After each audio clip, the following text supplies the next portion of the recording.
109번째 시간입니다. 마태복음 27장 27절에서 44절의 말씀 가지고 악의 평범성이라는 제목으로 은혜 나누고자 합니다. 여러분 한 번쯤은 들어봤을 말이 있습니다. 인간은 생각하는 갈대다. 누가 한 말이죠? 블레즈 파스칼이라는 사람이 했던 말입니다. 이 사람이 팡세라는 책을 썼어요. 팡세라는 말은 생각하다, 생각이라는 명사가 팡세입니다. 나는 생각한다, 고로 나는 존재한다. 그러죠. 저 팡세 동크저시라는 프랑스 말입니다. 이 책에 보면 인간은 무엇을 생각해야 할까? 여러분, 인간은 무엇을 생각해야 하냐면 두 가지를 생각해야 된다라는 거예요. 첫 번째는 하나는 인간은 타락하기 전에 영광스러운 존재로 창조되었다. 인간은 굉장히 영광스러운 존재였다는 거예요. 또 한 가지는 타락 이후에 말할 수 없는 부패와 비참한 죄인이 되었다라는 사실입니다. 인간은 하나님 보시기에 정말 아름답게, 보시기에 좋았더라 할 만큼이나 아름답게 창조되었지만 타락으로 인해서 인간은 비참할 정도로 죄로 물들었다라는 사실이에요. 여러분 겉으로 보면 멀쩡해 보여도 사람의 마음 한구석에는 악이 또아리를 들고 조용히 숨을 죽이고 있다가 어떤 계기를 맞이하게 되면 상상할 수 없는 괴력을 발휘하여 악을 드러냅니다. 이것을 한나 아른트라는 사람은 뭐라고 했는가 하면 악의 평범성이다라고 이야기를 합니다. 악의 평범성. 여러분 이 아른트가 하는 말이 그래요. 인간은 누구나 악의 구석이 마음속에 있다라는 거예요. 저희 후배가 그런 농담을 했어요. 형, 인간은 누구나 똥자루 하나씩은 차고 사는 인간이다. 여러분 겉으로 말쩡하잖아요. 근데 우리 안에는 냄새나고 추악한 면이 있다라는 거예요. 그게 단지 가려져 있기 때문에 별로 드러나지 않지만 드러나는 순간 냄새나고 드러나는 순간 악한 모습이 누구나 있다. 평범한 인간 속에는 끔찍할 만큼 죄의 모습과 악의 모습이 내재되어 있습니다. 오늘 본문을 보면 악의 평범성이 그대로 드러나는 모습을 보여줍니다. 예수님을 희롱하는 군인들, 지나가는 사람들, 제사를 집례해야 될 대제사장, 성경 필사를 하던 서기관들, 그리고 시민들을 지도하던 장로들. 그들은 집에서는 너무나 평범한 누군가의 아들이고 누군가의 아버지였습니다. 집에서는 더할 나위 없는 좋은 남편이었고 존경받는 그런 사회의원이었습니다.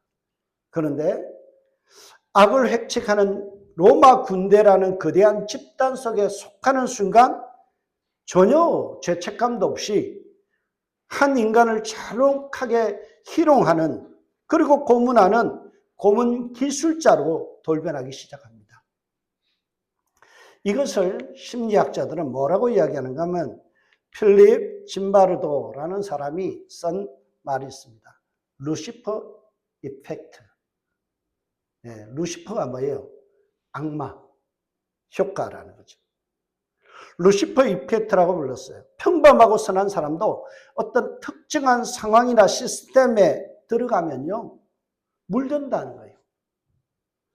그래서 악행을 저지르는 것을 전혀 어떤 죄책감도 없이 양심의 끄리낌도 없이 그 일을 한다는 거예요. 여러분 한국에 가면요, 군인을 제대하고 나면 예비군 훈련이라는 게 있어요.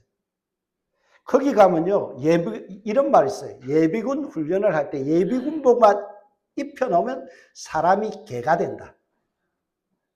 멀쩡한 교수들도요, 예비군복 딱 입으면요, 모자를 빽빽하게 쓰고, 여기에 이 단추를 풀어 헤치고요, 끌렁끌렁하게 하고, 말도 이상하게 하고요, 아무 데서나 가서 소변 보고, 막 여자들 지나가면 희롱하고 그래요. 멀쩡했던 교수예요. 멀쩡했던 대학생이에요. 그런데 어떤 특정한 상황에 들어가면 인간이 개처럼 변하더라는 거예요. 이걸 갖다가 뭐라고 그러는가 하면 루시퍼 이펙트라는 거예요. 오늘 본문을 보세요. 멀쩡했던 사람들이, 총독의 군병들이 누군가의 집에서는 아버지였고 아들이었고 선한 사람이었는데 그들이 예수를 데리고 관정 안에 들어가 온 구대를 그들에게 모으고 그의 옷을 벗기고 발가벗겨버려요. 흉포를 입히고 가시를 엮어 그 머리에 씌우고 갈대를 그 오른손에 들리고 그 앞에 무릎을 꿇고 희롱하여 이르되 유대인의 왕이여 평안할지어다. 그에게 침을 뱉고 갈대를 빼앗아 그의 머리를 치더라. 희롱을 다한 후에 홍포를 벗기고 도로 그의 옷을 입혀 십자가에 못 박으러 끌고 가니라.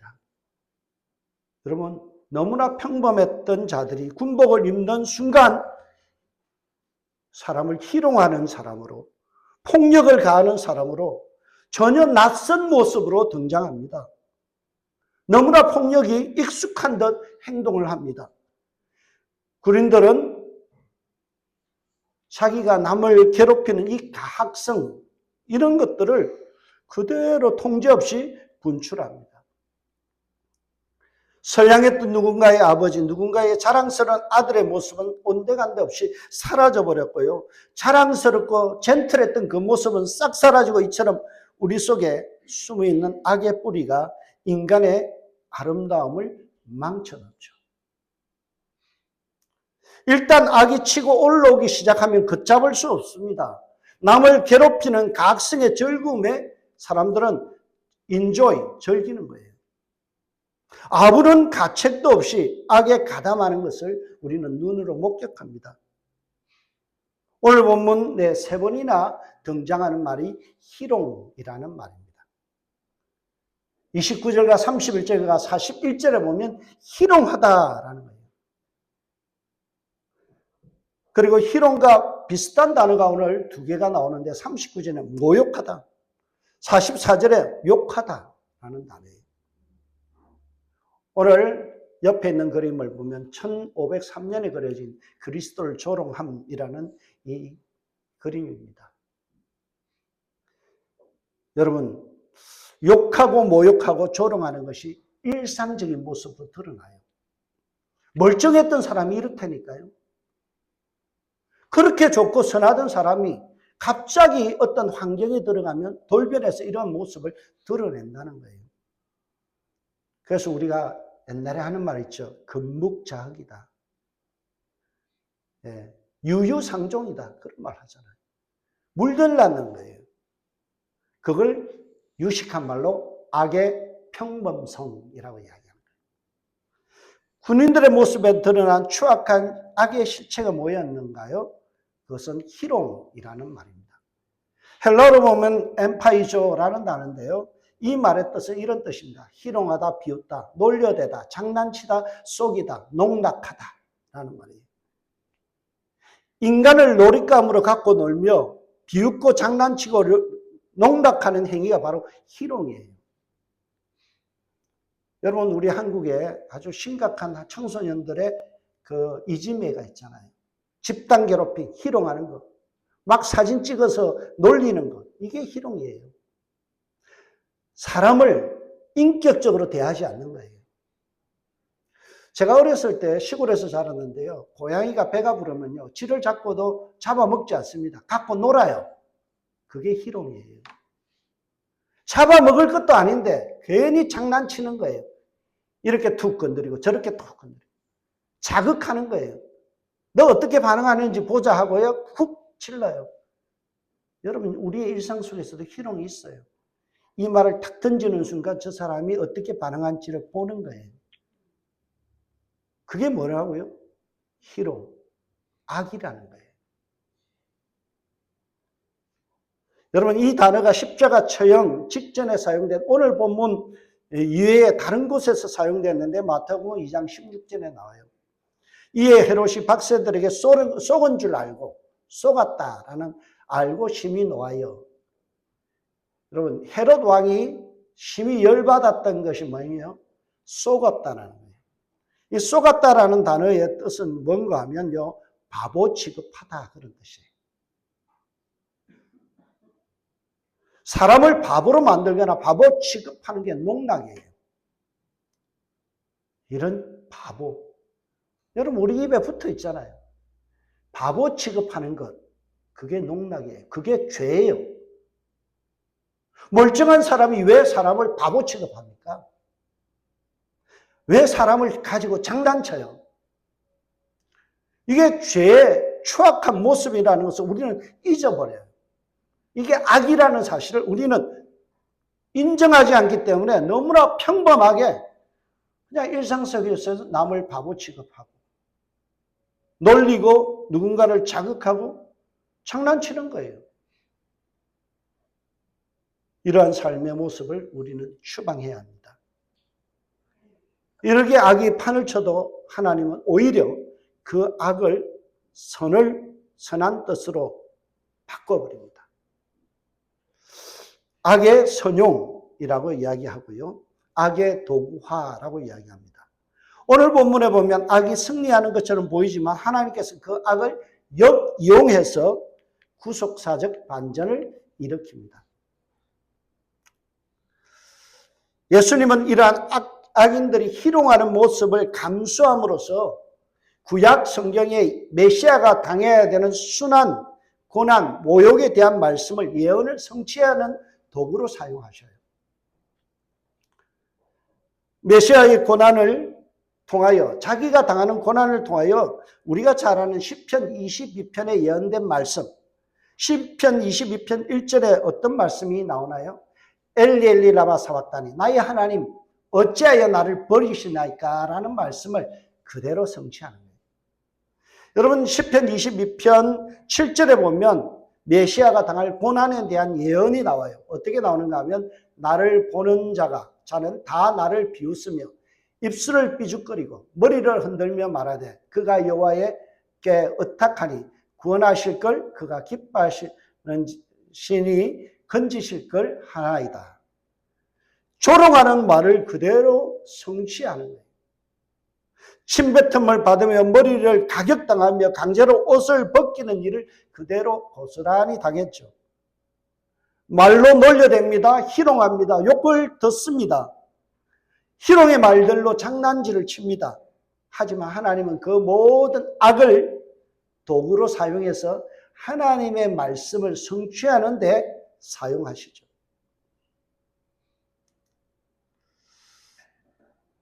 오늘 본문에 짧은 본문 속에 구약의 69편, 시편 22편, 이사야 53편, 이 아모스 8장에 나오는 6개의 예언이 성취돼요. 여러분, 하나님은 악을 뒤집게 해서 악을 선용하시는 분이십니다. 하나님의 구속사적 반전을 이루시는 분이에요. 그러므로 우리는 악을 선으로 바꾸시는 하나님을 기대해야 돼요. 하나님의 구원 사역은 흔들리지 않습니다. 반드시 견인의 은혜로 우리를 참으시는 가운데서 하나님의 구원의 마지막 단계인 저 천국 문 앞에까지 우리의 손을 붙들고 데려다 놓으시는 분이에요. 믿으십니까? 그래요. 이렇게 좋으신 하나님이에요. 악이 판을 치고 우리가 악에 속아서 넘어질지라도 하나님은 우리의 손을 놓지 않는 거예요. 오래 참으시는 중에 죄를 관가하심으로 우리를 결국에는 구원의 문턱인 천국 문 앞에까지 세워다 놓는 분이 누구라고요? 하나님. 그것을 신학적으로 견인의 은혜라고 하는 거예요. 여러분, 세상에는 악이 판을 칩니다. 조롱과 비웃음이 판을 치고요. 사람을 인격적으로 대하지 않고 막 대합니다. 사람을 놀려댑니다. 그러나 하나님 그 모든 것들을 악을 이용해서 결국에는 승리하시는 분이에요. 이렇게 전능하신 하나님을 믿지 않으면요. 믿지 못하는 사람들은 악의 노예로 그대로 살아갑니다. 죄를 탐닉하며 살아갑니다. 오늘 본문 32절을 보세요. 32절에 보면 어떤 말씀이 있습니까? 나가다가 시몬이란 구레네 사람을 만나며 그에게 예수의 십자가를 억지로 지게 하였더라. 여러분, 악의 포로가 된 로마 군인들은요, 닥치는 대로 폭력을 가합니다. 아무 잘못도 없는 아프리카 리비아 출신 구레네 사람 시몬을 붙잡아서 억지로 십자가를 지게 합니다. 여러분, 이 십자가의 무게가 최소한 60kg에서 80kg예요. 약 1마일 가까운 거리를 억지로 누군가가 나의 어깨에다 그걸 지운다고 생각해 보세요. 그게 폭력이에요. 얼마나 기분 나빠요. 나의 의지와 상관없이 누군가가 나를 갖다 강압적으로 뭔가를 시킨다는 것, 기분 나쁘잖아요. 그걸 누가 하고 있어요? 로마 군인들이. 악의 포로가 되면요, 남들을 함부로 대해요. 폭력을 가하면서도 그게 폭력인지 몰라요. 남들을 힘들게 하면서 그걸 갖다가 폭행이라는 사실을 몰라요. 멀쩡한 이웃집 아저씨 시몬에게 이런 십자가를 지우는 이런 폭력이 어디 있습니까? 그런데 하나님은 어떤 분이라고요? 악을 선으로 바꾸시는 분이다. 여러분, 억지로 십자가를 지게 된 시몬의 입장에서 한번 생각해 보세요. 그날은 어떤 날일까요? 불운한 하루였어요. 우리말로 쉽게 얘기하면 재수 온 붙은 날이에요. 참 기분 나쁜 날이죠.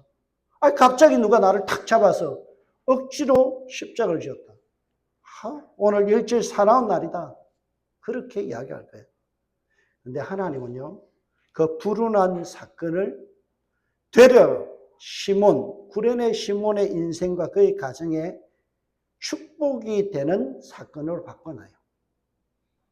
십자가를 지고 예수를 뒤따랐던 구레네 시몬. 여러분, 시몬 하면 누가 생각나요? 시몬 베드로. 이 십자가는 사실 누가 져야 될 거예요? 수제자였던 베드로가 져야 될 십자가인데 구레네 시몬이 대신 졌다. 이 말은 뭐예요? 베드로보다 더 나은 놈이 됐다. 그런 말이에요. 참 제자가 되었다는 거예요.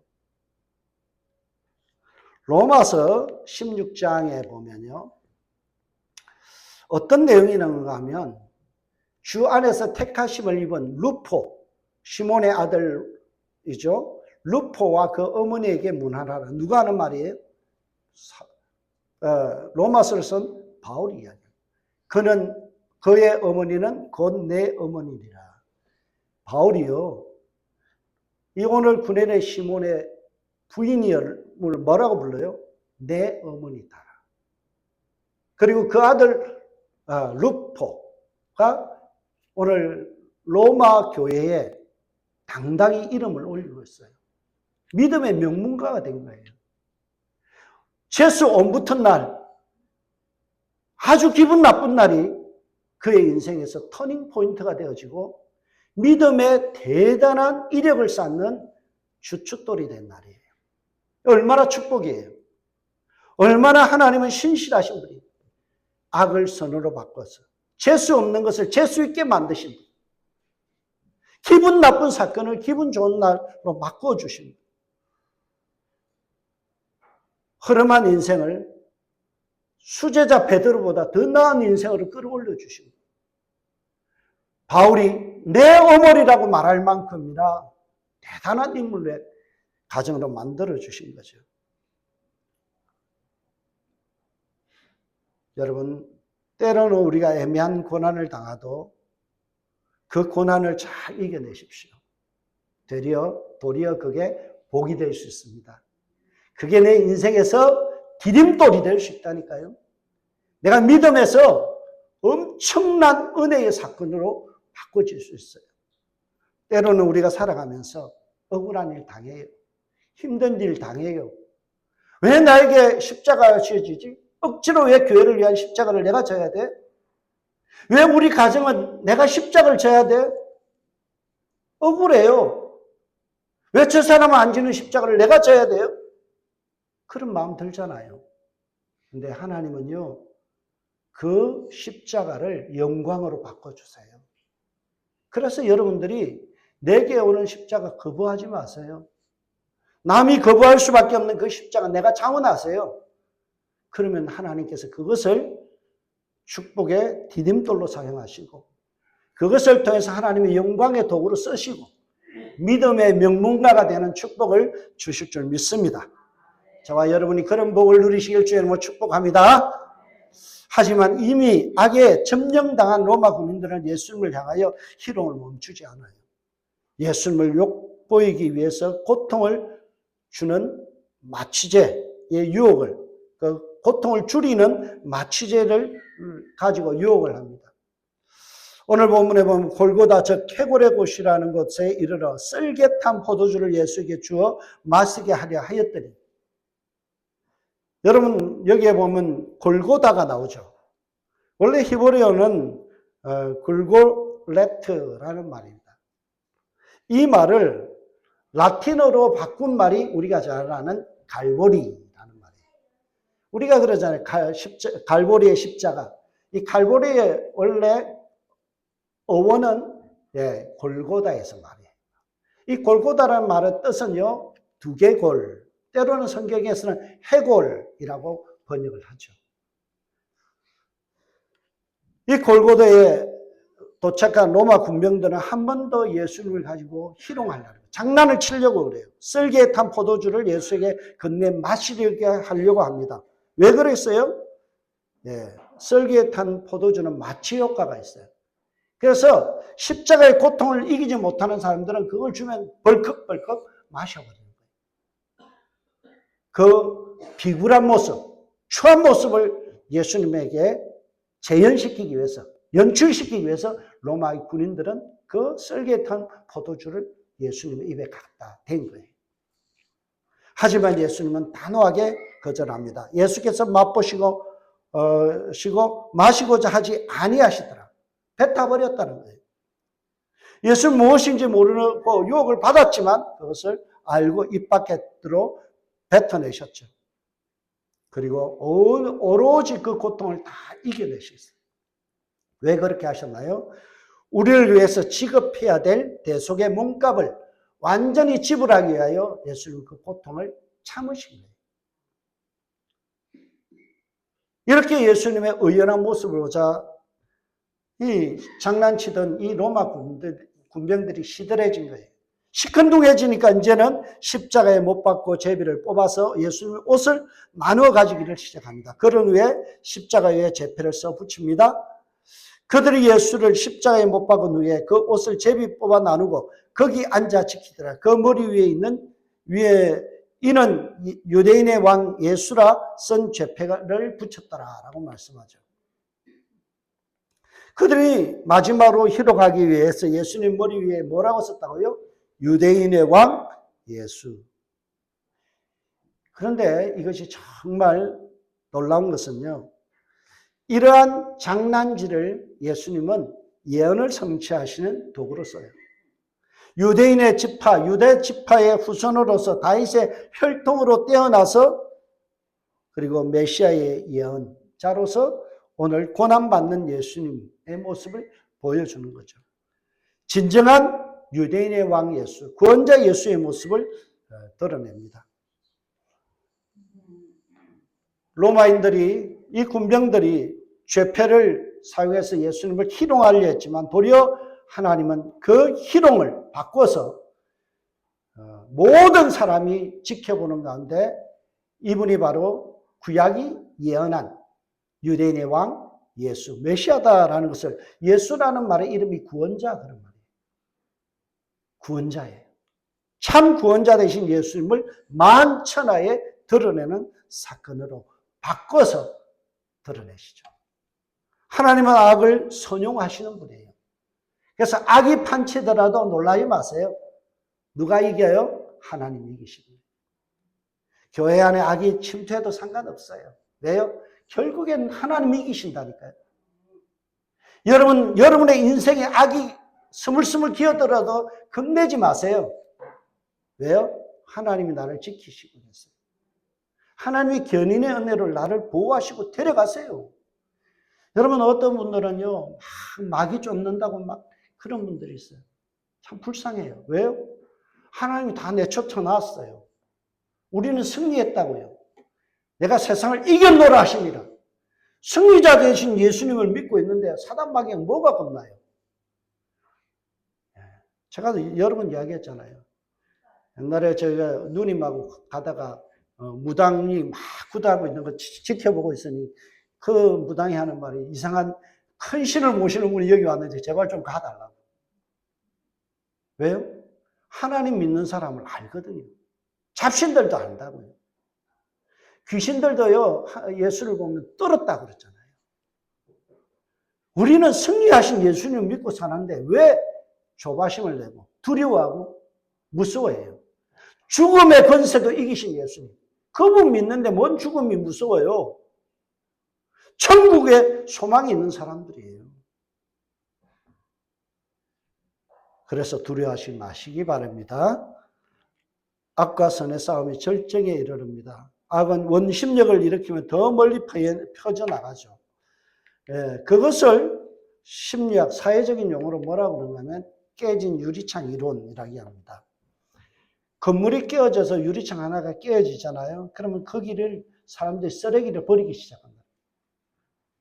여러분 집 앞에 쓰레기 내놔 보세요. 지나가는 사람들 다 쓰레기를 갖다 버려요. 우리 교회 옆에 들어오는 교회 사인보드 있잖아요. 이전에는 그 앞에요 쓰레기통이었어요. 사람들이 맥도날드 가서 음료수 마시고 갔다가 거기다 버려요. 왜요? 한 사람이 버리니까 또 버리고 또 버리고. 경찰들도 거기다가 사슴 죽으면 거기다 갖다 버렸어요. 그래서 거기서 싹 치워버렸어요, 제가. 그러니까 어때요? 요즘 쓰레기를 안 버려요. 이게 깨진 유리창 이론이에요. 여러분, 인생이 하나가 깨어지기 시작하면요. 그 주에 쓰레기를 버리는 사람들이 바글바글 생겨요. 여러분의 입이 험해지고요. 욕하기 시작하고요. 여러분의 인생에 더러운 것이 막 나오잖아요. 그러면 그런 주변의 사람들이 모여요. 거기다 막 쓰레기를 투척합니다. 유유상종이라니까요. 작은 악을 방치하면 큰 악이 번져나가요. 차단하시기 바랍니다. 여러분의 입술을 차단하세요. 생각을 차단하세요. 그게 깨어진 유리창이 한 조각이라도 생기기 시작하면요.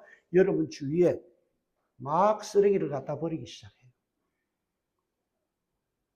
그럼 오늘 보세요. 로마 군병들만 악을 저지르는 게 아니에요.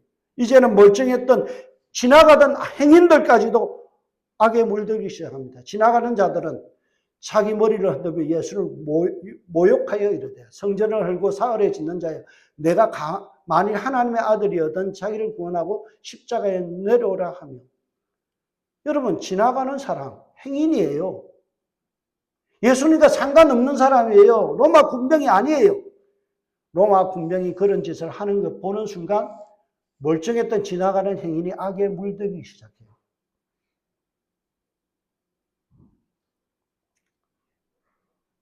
여러분 왜 지나가던 사람들이 예수님을 향하여 욕하고 악한 모습을 또 돌변할까요?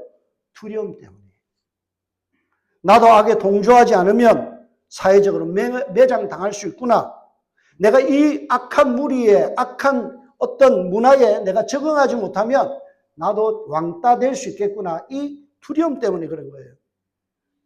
이것을 심리학에서는 뭐라고 이야기하는가 하면 인지적 왜곡과 투사. 인지적 왜곡과 투사, 잘못된 걸 받아들이는 거예요. 그래서 그것을 남에게, 나의 두려움을 상대방, 다른 사람에게 투사하는 거예요. 그래서 어때요? 괜히 어문 사람 잡는 거예요. 욕을 하는 거예요. 사람의 주위의 사람들이 이 사람 A라는 사람 욕하기 시작하면요, 자기도 덩달아서 욕하는 거예요. 남게 잘못한 것도 없는데 욕을 해요. 왜요? 이 무리에서 내가 왕따 될까 봐서 어떻게 한다고요? 거기에 동조하기 시작한다. 군인들이 예수님을 조롱하니까 지나가는 행인들도 거기에 물들지 않으면 나도 구레네 시몬처럼 잡혀서 고난당할 수 있겠구나. 그 두려움 때문에 어떻게 한다고요? 예수님을 희롱한다. 예수님을 향하여 욕했다는 거예요. 자신이 받을 스트레스를 남에게 투사하는 일들을 멈춰야 돼요. 내가 그 무리 속에 못 속할 바가서 이 사람들이 욕하는 사람은 따라 욕하지 마세요. 그 사람은 나에게 뭘 잘못했는데. 그 사람은 아무런 나에게 잘못이 없어도 자꾸 사람들이, 이 무리들이 욕하기 시작하면 따라 욕해요. 그게 악의 평범성이에요. 세상이 온통 미쳐 돌아가고 있어요. 군중들은 미쳐서 이런 말을 합니다. 자기를 구원하고 십자가에서 내려오라. 여러분, 이 말은 굉장히 많이 들어본 말이었죠. 어디에서 나왔어요? 예수님이 광야에서 시험 받을 때 사단이 뭐라고 그래요? 내가 하나님의 아들이거든 뛰어내려라. 내가 십자가에서 뛰어내려라. 이 말하고 똑같은 거예요. 사단이 하는 말을 앵무새처럼 따라하기 시작해요. 어느새 무리들의 입에서 사단이 내뱉은 말들을 따라하기 시작해요. 악이 깨춤을 춥니다. 여기에 고무된 이스라엘의 종교 지도자들은 예수님을 향하여 2차 가해를 가합니다. 1차 가해가 언제 있었나요? 마태복음 26장 67절에서 68절입니다. 이에 예수의 얼굴에 침을 뱉고 주먹으로 치고 어떤 사람은 손바닥으로 때리며 이르되 그리스도야 우리에게 선지자 노릇하라. 너를 친 자가 누구냐 하더라. 그 1차 가해가 있었 이후에 2차 가해가 시작되어집니다. 오늘 본문 41절에서 43절. 그와 같이 대제사장들도 서기관들과 장로들과 함께 희롱하여 이르되 블라블라. 굉장히 많은 예수님을 향하여 십자가에서 내려오라. 그런 말을 하고 시작하죠. 여러분, 종교 지도자들의 모습이라고는 보이지 않는 모습이잖아요. 종교 지도자라면요, 선해야죠. 누가 욕을 먹고 있으면 디펜스, 보호해야죠. 누가 억울한 일을 당하면 도와줘야죠. 이게 장로가 할 일이에요. 목사가 할 일이에요. 권사가 할 일이에요. 여러분, 누군가가 욕을 먹고 있으면요, 아니야, 이 사람 그럴 사람 아니야. 이게 교회 지도자가 할 이야기지. 그래, 맞아, 그 사람 그래. 내가 봐도 그 사람 나빠. 악에 물들지 마세요. 여러분, 한번 거기에 코가 끼기 시작하면요, 2탄, 3탄, 이제 후렴까지 불러요. 계속해서 욕하는 게 입에 붙어 있어요. 한번 발동이 걸린 이들의 폭력성은 쉽게 가라앉지 않습니다. 오늘 본문 41절에서 43절은 참 서글픈 모습이에요. 왜 거룩하고 긍휼이 풍성해야 될 종교 지도자들이 폭력을 사용할까요? 악을 방치할까요? 그것은 권력을 유지하기 위한 거예요. 이것을 사회학 용어로는 뭐라고 그러냐면 권력의 연극성이라고 이야기합니다. 권력의 연극성이라는 말은요, 지배계급이 피지계급을 복종시키기 위해서 조롱이나 처벌이나 처형을 하나의 연극이나 축제처럼 보여주는, 시각화하나요. 그걸 통제하는 거예요. 여러분, 북한의 인민재판 아시죠? 사람을 앞에 세워놓고 공개배, 이 사람 무엇을 잘못했습니다. 내가 볼 때도 이 사람 잘못했어요. 이런 것들이 뭐라고요? 권력의 연극성이라는 거예요. 사람의 어떤 문화를 갖다가 축제처럼 즐기는 거예요. 그래서 아이들이요, 막 잘못된 애들이 집단 따돌림하고 괴롭히는 모습을 영상으로 찍어서 막 올리잖아요. 연극처럼 놀이처럼 하잖아요. 그러면서 죄의식이 없어요. 권력을 유지하기 위해서. 일진에게 잘 보이기 위해서요. 아이들이 그런 짓을 합니다. 유대 사회가 완전히 미쳐 돌아가고 있었어요. 가장 저급한 자들이 선두에 서서 사회를 통제하고 있어요. 종교 지도자라는 사람들이 고매하고 아름다운 모습을 보여주고 사람들을 인도하기보다는 같이 합세해서 사람을 놀려고 사람을 갖다가 완전히 권력으로 꼭두각시로 만드는 일을 해요. 그러니까 악이 온 세상을 퍼져나가 있어요. 심지어는요, 그러다 보니까 강도들도 거룩하신 예수님을 조롱합니다. 함께 십자가에 못 박힌 강도들도 이와 같이 뭐 했다고요? 욕하더라고요. 여러분 강도가 누굽니까? 십자가에 못 박힐 정도로 흉악한 죄인들이에요. 그런데 그들이 예수님을 욕해요. 선하신 예수님을 욕해요. 여러분 종교 지도자가 썩으니까. 명예로 먹고 사는 군인이 타락하니까 일반인들도 지나가는 사람들도 타락하기 시작하고 욕하기 시작하고 결국에는 강도들까지도 예수님을 욕하기 시작하더라는 거예요. 얼마나 사회가 악이 팽배하고 만연해졌습니까? 저는 오늘 설교를 준비하면서 이 말이 탁 떠올랐어요. 창궐. 악의 창궐. 여러분 창궐이란 말의 뜻은요. 전염병이나 나쁜 세력이 걷잡을 수 없게 거세게 퍼지는 것을 창궐했다. 전염병이 창궐했다 그러죠. 사극에 보면 그런 말 많이 쓰잖아요. 예. 여러분 오늘 본문을 보면 악이 창궐했어요. 종교 지도자는 예수님을 향하여 공격합니다. 그가 남을 구원하였을 때 자기는 구원할 수 없도다. 그러나 이 말은 복음의 진리가 들어있는 말이에요. 예수님은 다른 사람을 구원하기 위하여 자기를 구원하지 않기로 작정하셨어요. 그래서 십자가에서 죽으신 거예요. 남을 구원하기 위해서, 죄인을 구원하기 위해서 예수님은 친히 자기 스스로를 구원할 수 있음에도 불구하고 포기하시고 십자가에서 죽으신 거예요. 이게 바로 대속의 원리예요. 우리가 구원받은 건요, 우리가 잘났어가 아니에요. 우리가 의로서가 아니에요. 선해서가 아니에요. 오로지 예수님께서 십자가에서 자기를 구원할 수 있음에도 불구하고 자기를 구원하기를 포기하고 십자가에서 죽어주신 그 은혜 때문에 우리가 천국 가는 겁니다. 아무 공로 없어요. 마치 구약의 제단 위에 흠없는 어린 양이 모든 이스라엘의 죄를 대속했던 것처럼 예수님 십자가에서 우리의 죄를 대속하셨죠. 그들이 무지와 악한 마음으로 내뱉던 그 희롱의 말과 행동들을 주님은 역설적으로 하나님의 일을 성취하는 도구로 만들어 가셨습니다. 예수께서 수많은 희롱과 조롱을 받으신 것은 무능해서가 아니라 그분이 우리를 위하여 조롱당해야만 우리가 구원받기 때문에 그랬어요.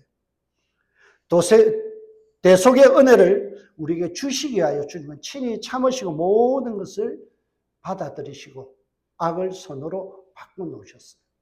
이게 그리스도인의 삶의 원리입니다. 저와 여러분요, 악을 악으로 갚지 않는 거예요. 악을 선으로 갚는 존재가 그리스도인이에요. 여러분에게 악을 누군가가요, 희롱하고 누군가 나에게 참 못된 짓 할 때 있어요. 그때 우리는 어떻게 한다고요? 도리어 선을 행하는 자가 되십시오. 저는 늘 이런 그 말씀이 늘 마음이 있어요. 다윗이 그런 고백하죠. 나는 저를 사랑하나 저는 나를 미워하니 기도할 뿐이다. 누굴 위해서 기도해요? 그 영혼을 위해서. 때로는 살아가다 보면요, 나를 희롱하는 사람, 나를 배신하는 사람, 얼토당토하는 모함을 하는 사람 생겨요. 나는 그를 사랑했어요. 근데 그 사람은 나를 미워해요. 그럼 나는 뭐 할까요? 대려 맞받아쳐요? 한가품을 해요? 아니에요. 선한 것으로 기도로 축복하는 거예요. 이게 예수님의 삶의 모습이에요. 이게 대속의 은혜를 받은 사람이 할 일이에요. 악이 판치는 세상 속에서도 반전을 이루는 신앙인들 됩시다. 우리의 아름다운 모습을 가지고 그들을 축복합시다. 예수님이 십자가에서 우리를 위하여 죽으시기까지 우리를 축복하셨던 그 모습처럼 이 한 주간 살아가는 가운데서 우리가 정말 주님처럼 살아가시기 바랍니다. 인자에 온 것은 섬김을 받아야 하며 아니요 도리어 섬기려 하고 자기 목숨을 많은 사람의 대속물로 주려 함이라.